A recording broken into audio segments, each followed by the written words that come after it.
ਸਲਾਮ ਅਲੈਕੁਮ ਜੀ। ਮੇਰਾ ਨਾਮ ਮੀਨਾ ਵਾ।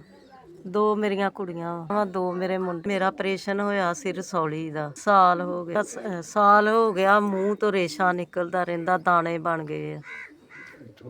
ਇੱਥੋਂ ਮੂੰਹ ਤੋਂ ਹੀ ਨਿਕਲਦਾ ਹੈ। ਮੂੰਹ ਤੋਂ ਰੇਸ਼ਾ ਨਿਕਲਦਾ, ਤਿੰਨ ਚਾਰ ਦਾਣੇ ਆ।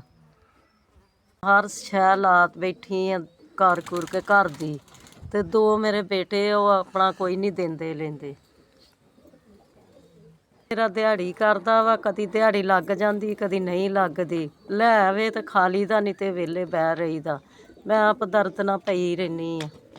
ਦਰਦ ਮੇਰੇ ਹੁੰਦੀ ਰਹਿੰਦੀ ਆ। ਮੈਂ ਵਿਹਲੀ ਹੋ ਗਈ ਆ ਲਾ ਲੂ ਕੇ ਹਰ ਸ਼ੈ ਵੇਚ ਵੂਚ ਕੇ। ਕੋਈ ਇੰਨੀ ਗੁੰਜਾਇਸ਼ ਕੋਈ ਨਹੀਂ ਵੀ ਜਿਹੜੀ ਦਵਾਈ ਦੂਈ ਲੈ ਲਾ ਮੈਂ ਹੱਲ ਕਰ ਲਾਂ। ਜਿਹੜੀ ਚੱਲਣ ਡਈ ਆ ਮੇਰੇ 'ਚ ਕੋਈ ਹਿੰਮਤ ਨਹੀਂ ਮੈਂ ਆਪਣਾ ਚੈੱਕਅਪ ਕਰਾ ਲਾਂ ਚੰਗੇ ਡਾਕਟਰ ਕੋਲੋਂ।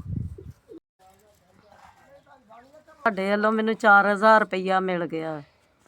ਸਾਡੇ ਬੱਚਿਆਂ ਨੂੰ ਤੰਦਰੁਸਤੀ ਦੇਵੇ, ਤੁਹਾਨੂੰ ਉਮਰਾ ਕਰਾਏ, ਤੁਹਾਨੂੰ ਹੱਜ ਕਰਾਵੇ। ਤੂੰ ਪਰੇਸ਼ਾਨ ਕਿ 4000 ਰੁਪਈਆ ਦਿੱਤਾ, ਮੈਂ ਪਰੇਸ਼ਾਨ ਸੀ ਮੇਰੇ ਕਿਉਂਕਿ ਦਵਾਈ ਲੈ ਸਕਾਂ, ਪੱਟੀਆਂ ਕਰਾ ਲਵਾਂ। ਤੁਹਾਨੂੰ ਖੁਦਾ ਉਮਰਾ ਕਰਾਵੇ, ਹੱਜ ਕਰਾਵੇ, ਤੇਰੇ ਬੱਚਿਆਂ ਨੂੰ ਜ਼ਿਆਦਾ ਦੇਵੇ ਖੁਦਾ।